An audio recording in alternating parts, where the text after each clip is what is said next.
Muciĩ-inĩ kwa Ewei na Korot ũrĩa ũroĩkaine nĩ andũ a itũũra rĩake ta Ndagĩtarĩ William, andũ a itũũra mekinyĩtie gwĩkĩra ũira wa kuonekana kwa nyoka ĩno. Marauga thikũ ĩmwe thutha wa Ewei gũthikwo nĩrĩo nyoka ĩno ĩraingĩrire muciĩ-inĩ ũyũ, yakinya ĩramba gũthiĩ gũkoma kaburi-inĩ gake, na thutha ũcio ĩraingĩra nyũmba na ĩrathiĩ gũkoma gĩtanda-inĩ kĩrĩa arakomaga. Kupita karibu kwa ninia mzee, nika hiyo mnyama katokea kwa hii msituni akaenda mpaka kwa kaburi ya mzee, mpaka hadi kakuja kwa mlango, nikafungua mlango, mnyama kaingia ndani na akalala hapo pale kwa hiyo kitanda ya mzee. Hatujaona mambo kama hayo.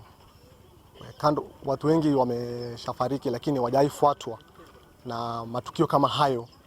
Wa kũgegania nĩ atĩ ene mũciĩ ũyũ matirĩ na guoya wayo. Kũringana nao nĩ atĩ matingĩmĩũraga ona kana mamĩingate kuma mũciĩ-inĩ wao, makiuga ithe wao nĩ amerĩte kũrĩ na ũndũ ta ũyũ ũkahanĩka. Hiyo ni watu wake, hatutaua. Hajakuja kwa mtu straight, alikuja akaenda kwa mtu yake, alafu kutoka kwa mtu yake akaingia ndani ya nyumba. Si venye tunachukulia hata sasa, si tulikuwa nasema hata ni baba yetu amekuja. Kwa sababu mzee alikuwa anapenda nyoka sana. Naona mzee alikuwa anapenda nyoka. Unaona huyu nyoka amekuja direct mpaka kwa nini ya mzee. So hata sisi tulikuwa tunachukulia hivyo. Kwa sababu yeye tena pia alikuwa amesema wakati ataenda hiyo nyoka lazima ikuje. Maana yake alikuwa anapenda nyoka sana.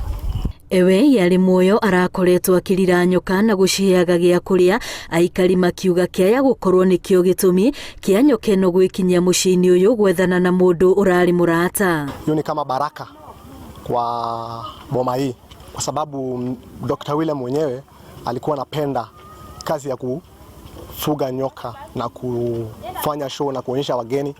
So hiyo hatuisiona kama ni uchawi au uganga wowote.